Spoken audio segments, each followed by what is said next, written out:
우리가 일반적으로 다이어트 해야 돼 그러면 그게 3개월이 될지 6개월이 될지 1년이 될지 모르는데 한없이 기한을 정해놓지 않고 하게 되면 하다가 지쳐서 포기하게 되거든요. 저한테 찾아오시는 환자분들한테 권하는 게 한 달만 집중해서 하는 것은 한번 해볼 수 있지 않을까요? 그러면 또 어떤 분들은 아니 한 달 해서 되겠어요? 제가 몸이 이렇게 많이 망가져 있는데 실제로는 그렇지 않습니다. 한 달 후에 검사를 해보시면 혈압, 혈당, 공복 인슐린, 간 기능 수치 이런 수치들이 드라마틱하게 훨씬 개선된 결과를 확인하실 수 있을 겁니다. 그래서 첫 주는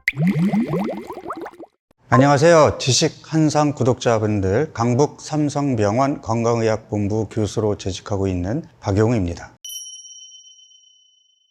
제가 이제 주변 사람들한테 건강해지려면 설탕, 밀가루 가급적 끊고 규칙적으로 운동해야 되고 잠도 충분히 자야 된다고 얘기를 하면 그게 말이 쉽지 평생 그렇게 할 수 있을까요? 하고 아예 엄두를 못 내고 시작조차 하지 않는 분들이 많습니다. 차일피일 미루다가 결국엔 당뇨입니다, 심장에 안 좋네요, 이런 질병이 있다는 말을 듣고 난 후에 부랴부랴 그때부터 뭘 하려고 하면 늦거든요. 나름대로 눈높이를 맞춰서 저한테 찾아오시는 환자분들한테 권하는 게 1년 내내 또는 평생 한다라는 것은 힘들어도 한 달만 집중해서 하는 것은 한번 해볼 수 있지 않을까요? 그러면 또 어떤 분들은 아니 한 달 해서 되겠어요? 제가 몸이 이렇게 많이 망가져 있는데 한 달 끝나면 예전의 몸 상태로 돌아가지 않을까요? 이렇게 얘기를 하는데 실제로는 그렇지 않습니다. 쉽게 예전 몸으로 돌아간다라고 생각하는 것은 첫 번째 우리 몸의 자정 능력, 우리 몸의 회복력 이런 것을 간과한 얘기입니다. 우리 몸이 망가져 있는 상태에서는 쉽게 예전의 건강한 몸으로 돌아가기가 힘들지만 내가 이 망가진 몸을 다시 건강한 몸으로 만들어 놓겠다라는 생각으로 몸의 나쁜 자극들 과감하게 끊고 내 몸에 도움이 되는 그러한 것들을 적극적으로 집어넣는다면 한 달이라는 짧은 기간에도 얼마든지 내 몸은 회복이 되고 건강한 몸으로 돌아갈 수 있거든요. 일단 건강한 몸이 되면 쉽게 예전 몸으로 못 갑니다. 그리고 우리의 마음가짐이 바뀝니다. 어렵게 만들어 놓은 이 건강한 몸을 가급적이면 유지하고 싶거든요. 그래서 평소 섭취하던 설탕, 밀가루 음식을 더 줄이게 되고 음주량이나 음주 횟수도 줄게 되고 잠도 적극적으로 잘 자려는 노력을 하게 되고 이렇게 바뀌어 나가거든요. 이러한 변화의 출발이 한 달 동안만 집중하자는 겁니다.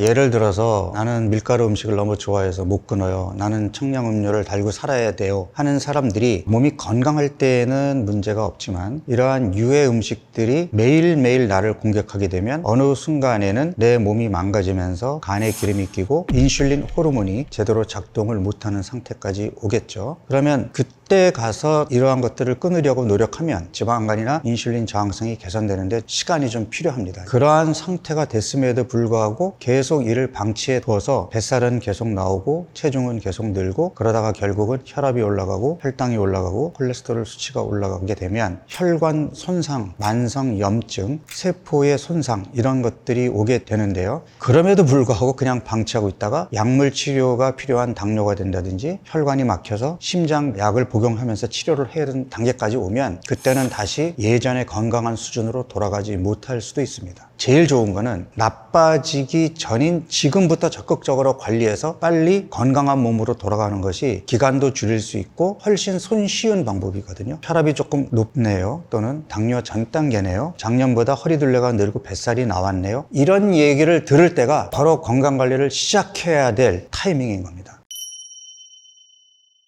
개개인의 몸 상태, 체질, 건강 상태가 다 다르기 때문에 단정적으로 4주, 한 달이면 모두 다 건강해질 수 있습니다. 이렇게 말은 못합니다. 대사 이상이 없는 건강하지만 뚱뚱한 사람도 있고 인슐린 저항성이 있으나 체중은 정상인 사람도 있고 체중이 많이 나가면서 지방간과 인슐린 저항성이 있으나 당뇨까지 가지 않은 사람이 있고 사람들이 이렇게 제각각인데 한 달만 박용우 프로그램 하면 다 건강해집니다. 이렇게는 저도 단정적으로 얘기를 못하겠죠. 하지만 내가 지금 어떠한 건강 상태에 있든 한 달 동안 집중해서 내가 몸 관리를 하는데 지금보다 건강해지지 않을 수 있을까요? 많이 망가져 있다면 한 달 동안 집중해서 몸을 어느 정도 건강한 몸으로 만들어 놓고 이 몸을 유지하는 유지기 전략으로 갔다가 다시 몸을 추스려 놓으면 이렇게 단계적으로 차근차근 하게 되면 우리가 일반적으로 다이어트 해야 돼 그러면 한없이 기한을 정해놓지 않고 하게 되면 하다가 지쳐서 포기하게 되거든요. 한 달만 할 거야 라는 기간을 정해놓게 되면 그 기간 동안에 집중할 수 있고 집중하기 때문에 더 좋은 결과가 나옵니다. 그리고 몸을 바꾸는 프로그램과 바뀐 몸을 유지하는 것은 완전히 다른 개념이에요. 유지하는 건 훨씬 수월해요.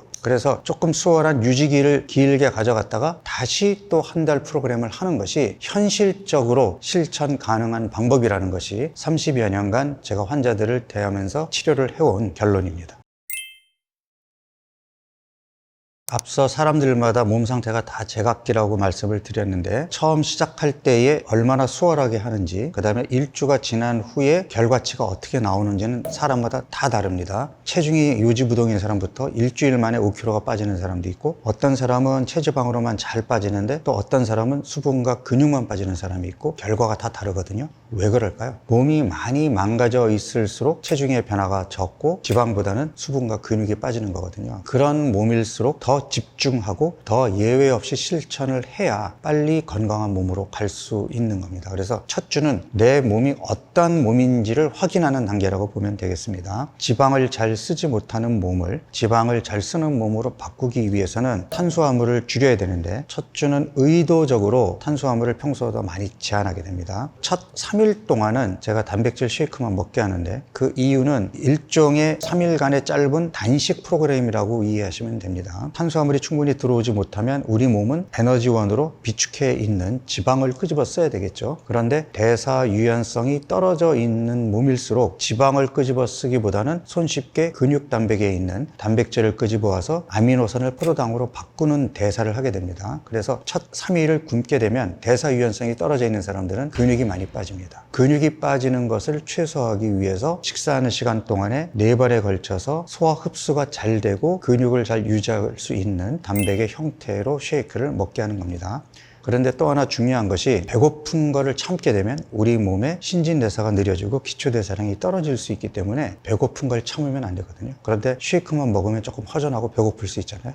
그래서 허용식품으로 채소와 두부를 선택하게 한 겁니다. 두부의 경우는 탄수화물도 적지만 단백질도 풍부하면서 상대적으로 소화 흡수가 잘 되기 때문에 많은 분들이 첫 3일 동안에 쉐이크 대신에 삶은 계란이나 단백질 음식을 먹으면 안 되냐는 질문을 많이 해오시는데, 위장관을 쉬게 해주자는 측면이 강하기 때문에 소화 흡수가 잘 되는 쉐이크를 권하는 겁니다. 그래서 본격적인 음식 섭취는 4일차부터 하게 됩니다. 3일 동안에 지방을 적극적으로 쓸 수 있는 몸으로 바꾸기 위한 전략, 위장관을 쉬게 해주는 전략을 쓰는 거고요. 4일째에는 하루 4번 식사에서 점심 한 끼를 일반식으로 전환하면서 탄수화물을 공급하게 됩니다. 탄수화물은 밥의 형태로 공급하게 되고, 채소와 단백질 반찬을 충분히 챙겨 먹으면서 단백질 섭취도 부족하지 않고 탄수화물도 적당히 들어오면서 근육 손실을 최소화하고 본격적으로 지방을 에너지원으로 쓸 수 있는 그러한 단계로 만드는 것입니다. 일단 첫 3일이 사실은 가장 힘듭니다. 특히 대사 유연성이 떨어져 있고 탄수화물 중독이 되어 있는 사람들은 일종의 금단 증상 때문에 두통이나 무력감이 심하게 나타날 수 있어요. 그런 경우에는 무리하게 3일 동안 단백질 쉐이크만 먹는 방법을 하지 마시고 바로 4일차 미션으로 넘어가셔도 됩니다. 이게 다이어트가 스트레스가 되면 체지방이 안 나와요. 점심 한 끼를 일반식으로 하는 단계로 넘어가셔도 문제는 없습니다. 그러면 두통이나 무력감이 사라지는 것도 경험하게 됩니다. 의도적으로 탄수화물을 제한하면서 몸에 붓기가 빠지게 됩니다. 그 다음에 우리가 설탕, 밀가루 같은 염증을 유발하는 음식들을 섭취하지 않게 되니까 몸에 있는 만성 염증이 개선이 되면서 몸이 훨씬 가벼워지겠죠. 그러한 느낌을 갖는 게 이제 첫 주에 실제적으로 느끼는 거고요. 첫 주의 결과는 사람마다 천차만별로 다릅니다. 체중의 변화가 크지 않는 사람, 상대적으로 지방보다는 근육이 많이 빠지는 사람, 이런 사람들이 있게 되는데, 내 몸이 그만큼 많이 망가져 있는 몸이구나, 기초대사량이 떨어져 있고 대사 유연성이 떨어져 있는 몸이구나, 이렇게 이해를 하고 더 적극적으로 운동 자극을 주고 금기 음식을 더 철저하게 제한하면서 몸에 좋은 음식을 잘 챙겨 먹어야 합니다. 첫 주부터 내가 욕심을 내서 운동 프로그램에 들어가게 되면 결과는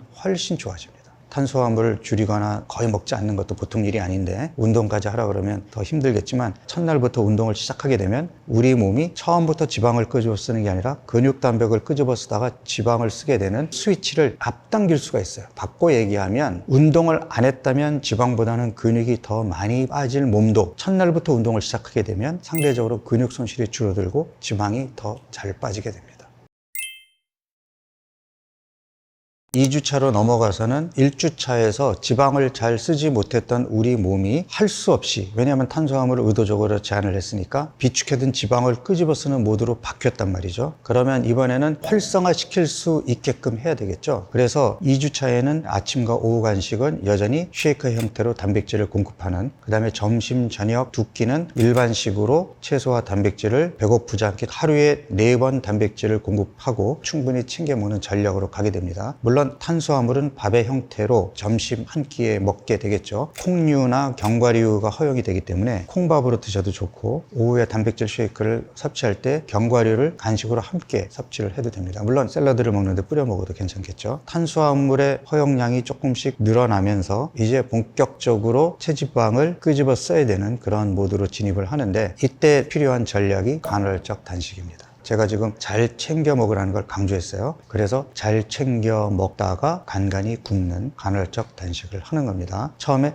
적게 먹는 것과 굶는 것은 완전히 다른 얘기라고 했어요. 지속적인 저칼로리 다이어트와 달리 잘 챙겨 먹다가 간간히 굶는 간헐적 단식은 자가포식이라는 굉장히 우리 몸에 유용한 그런 효과를 내는 것뿐 아니라 우리 몸이 살짝 속아서 기초대사량이 떨어지는 것을 잡아줍니다. 지속적인 저칼로리 다이어트는 기초대사량이 떨어지기 때문에 결국 정체기가 오는데 반해서 매일 잘 먹다가 간간히 굶어주는 간헐적 단식이 들어가게 되면 기초대사량이 떨어지지 않기 때문에 지속적으로 체중과 체지방 감량이 일어나게 됩니다. 평소에 좋아했던 음식들이 이제 많이 당길 텐데요. 설탕이나 밀가루 음식, 과일도 포함이 됩니다. 제가 금기 음식을 절대 먹지 말라라고 얘기하는 이유는 중독성이 강합니다. 중독성이 강한 음식들은 아예 입에 대지 말아야지, 조금만 먹어야지 하고 입에 대는 순간 정신줄 놓고 실패하게 됩니다. 계속 강조하는 것이 예외가 없어야 된다. 금기 음식은 절대 먹으면 안 된다라는 걸 강조하는데, 그러면 사실은 채소와 단백질로 배불리 먹긴 해도 허전함이 있을 거예요. 그 허전함이 바로 탄수화물에 대한 욕구, 가짜 배고픔이거든요. 그럴 때는 허용식품 범위 내에서 가급적이면 배불리 먹으려고 노력을 해야 되고요. 플레인 요거트를 활용을 해도 됩니다. 생양배추나 데친 양배추를 찍어서 먹어도 좋고, 아쉬움은 있겠지만 단맛은 단맛을 부르기 때문에 내 몸이 단맛에서 조금 멀어질 때까지는 힘들어도 참아야 됩니다. 그래서 허전한 마음이 들 때는 허용식품 범위 내 음식들을 더 챙겨 먹으면서 몸을 달래시는 게 좋습니다. 2주차까지 무사히 성공을 했다면 3주차는 내 몸의 체지방 감량을 극대화하는 시기입니다. 성공했다라는 말의 의미는 첫 주에는 지방 대신에 근육이 빠진 몸이라도 2주차에 집중해서 간헐적 단식과 규칙적인 운동을 꾸준하게 해왔다면 2주차가 끝난 다음에 체지방 검사를 해보면 근육은 회복되고 지방은 빠지는 결과를 보일 겁니다. 이게 성공이에요. 이렇게 성공했다면 3주차로 넘어가셔도 됩니다. 반대로 2주차까지 끝냈음에도 불구하고 계속 근육이 빠지는 결과가 나왔다면 성공하지 못한 거예요. 뭔가 치팅이 있었거나, 먹지 말아야 될 음식을 좀 많이 먹었다거나 운동 자극이 조금 불충분했을 수 있어요. 그러니까 몸이 아직 안 바뀌었다고 보는 거죠. 대사 유연성이 개선이 안 된 거예요. 그렇다면 3주로 가면 안 됩니다. 그런 경우에는 2주를 한 번 더 반복하셔야 돼요. 3주 차에는 24시간 간헐적 단식이 주 이틀로 늘어납니다. 연달아 하시면 안 되고, 한 번 단식을 했으면 중간 과정에서는 잘 챙겨 먹는 시간이 필요해요. 일주일에 2번 24시간 간헐적 단식을 하는 겁니다. 그리고 탄수화물의 허용량도 늘어요. 그 전에 먹지 못하게 했던 단호박이나 토마토, 과일도 블루베리 정도, 베리류는 허용이 되고요. 고구마도 하루 1개 정도. 많은 분들이 질문을 했는데 왜 토마토가 첫 주부터 허용식품이 아니고 3주부터 허용식품인가, 이런 질문이 많은데요. 토마토는 건강에 도움이 되고 당 함량이 당근이나 양파보다도 적어요.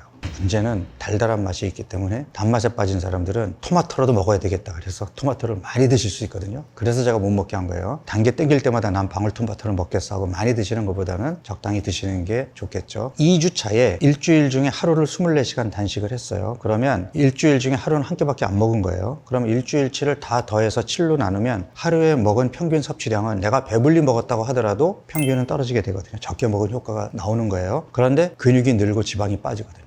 이게 간헐적 단식의 묘미입니다. 3주 차에는 일주일에 이틀을 24시간 단식을 하는데에도 불구하고 근육은 다시 더 회복되고 체지방은 더 많이 빠집니다. 신기하죠? 사실은 칼로리의 개념으로는 설명할 수 없는 우리 몸의 생리나 대사 과정을 제대로 이해해야만 설명이 가능한 그런 내용이에요. 그래서 3주차가 4주 프로그램에서 내 몸을 개선시키는 그런 속도를 가속화할 수 있는 그러한 단계라고 생각하고 집중을 해주시면 아주 좋은 결과가 나올 겁니다.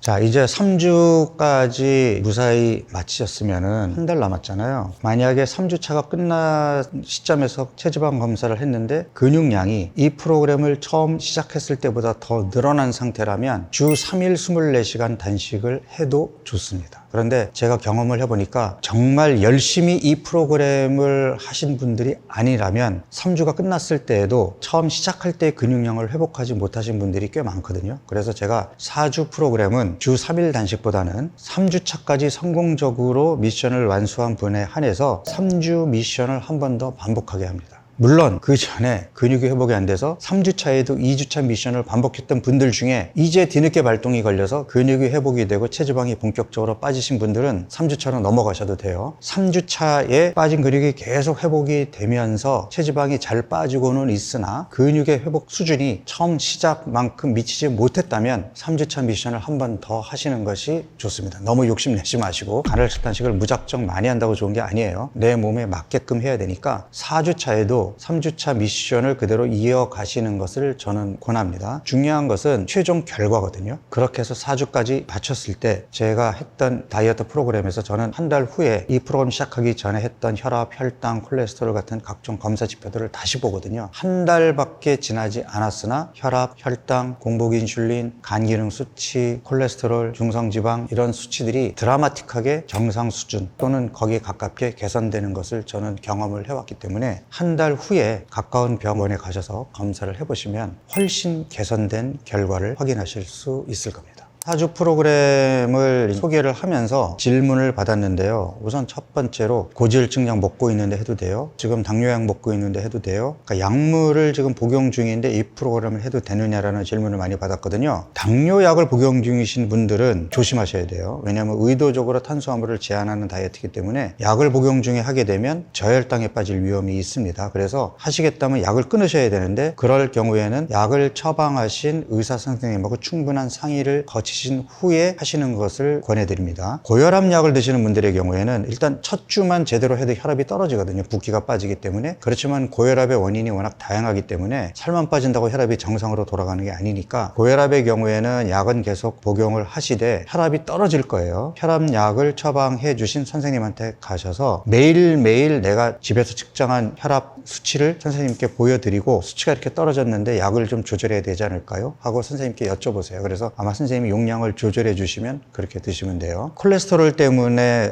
스타틴을 드시는 분들, 지방간 때문에 간장약을 드시는 분들은 약을 끊으셔도 됩니다. 약을 끊으신다고 해서 갑자기 무슨 일이 벌어지진 않아요. 제대로 잘 하면 지방간이나 콜레스테롤 혈증이 개선되는 결과가 나올 수도 있기 때문에 열심히 하면 내가 약을 줄이거나 끊어볼 수도 있겠네라는 좋은 결과가 나올 수 있거든요. 통풍 예방 목적으로 고요산 혈증에 대한 치료제를 드시는 분들이라면 그 약을 드시면서 해도 됩니다. 요산 수치는 낮을수록 좋기 때문에 약으로라도 요산 수치를 떨어뜨리면서 하는 것은 결과에 도움이 될 수 있습니다. 그리고 커피에 대한 질문이 많은데 처음에 이 프로그램을 시작할 때에는 4주 내내 커피를 금했어요. 여기에는 여러 가지 의도가 있는데 중독성이 있는 음식, 설탕, 알코올, 카페인 이걸 한번 끊어보자는 거였는데 직장인들을 대상으로 이 프로그램을 하다 보니까 난리가 난 거예요. 첫 주만 커피를 끊게 하고 두 번째 주부터는 오전에 한해서 블랙커피로 한 잔을 허용을 했는데 커피를 끊게 한 제일 큰 이유는 수면의 질입니다. 커피를 자주 또는 많이 드셨던 분들은 숙면을 한 번도 취해보지 못했기 때문에 본인이 잘 자는 게 숙면이라고 착각하는 거예요. 커피도 끊어볼 수 있겠다 생각하시는 분들은 커피도 한번 끊어보시면 좋습니다.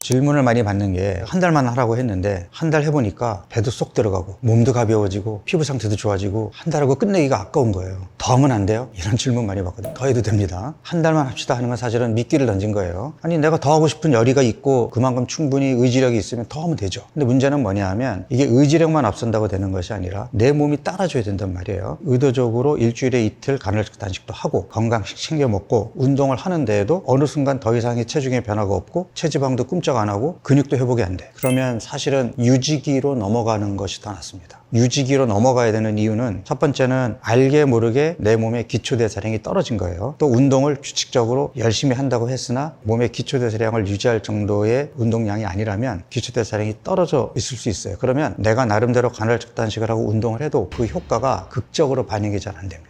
그럼 그럴 때에는 여기서 더 줄여봐야 기초대사량이 더 떨어지니까 무리하게 체중을 줄이겠다는 욕심보다는 지금 체중과 체지방을 유지하겠다는 전략을 갖는 거예요. 유지기는 뭐냐 하면 잘 챙겨 먹고 많이 움직이는 거예요. 매일 아침마다 체중을 재서 먹는 건 똑같이 먹으면서 더 많이 움직이고 운동을 더 하시는 거예요. 그래야 떨어졌던 기초대사량이 올라갈 거 아니에요. 이거를 저는 몸을 추스린다고 얘기하는 거예요. 체중을 잘 유지하는 전략으로 추스리게 되면 기초대사량이 야금야금 회복이 될 거 아니에요. 추스린 몸에서 다시 시작해야 효과가 다시 드라마틱하게 나오겠지. 이미 몸도 스트레스를 받고 있고 기초대사량도 떨어지는 상태에서 나는 욕심만 앞서가지고 난 더 빼고 싶어 해가지고 해봐야 좋은 결과 안 나와요. 유지기로 넘어가는 거 아쉬워하지 마시고 금기 음식을 간간히 먹어도 되고, 왜? 이미 몸이 좋아졌기 때문에 쉽게 예전 몸으로 안 가거든요. 그렇게 하면서 잘 체중을 유지했다가 다시 몸이 추스려지면 하시면 됩니다. 아주 건강한 몸으로 회복이 됐다면 1년에 한 번만 하셔도 충분합니다. 개인적으로 1년에 한 번을 하는데 저는 1월 달에 하거든요. 1월 달이라는 그 시기가 아무래도 연말에 이제 술자리도 많고 몸이 좀 많이 축나했을 때이기도 하고, 아주 중요한 약속이 아니라면 약속은 미루고 1월 한 달 동안만큼은 내가 운동에 집중하고 7시간의 숙면을 취하고 매 끼니 건강식으로 잘 챙겨 먹고 이런 노력을 한번 해보시자는 거죠. 이 프로그램을 보는 지금 이 순간에 한 달 하셔야 되고요. 조금 아쉬웠던 분들은 내년 1월에 저하고 다시 한번 도전해 보는 겁니다.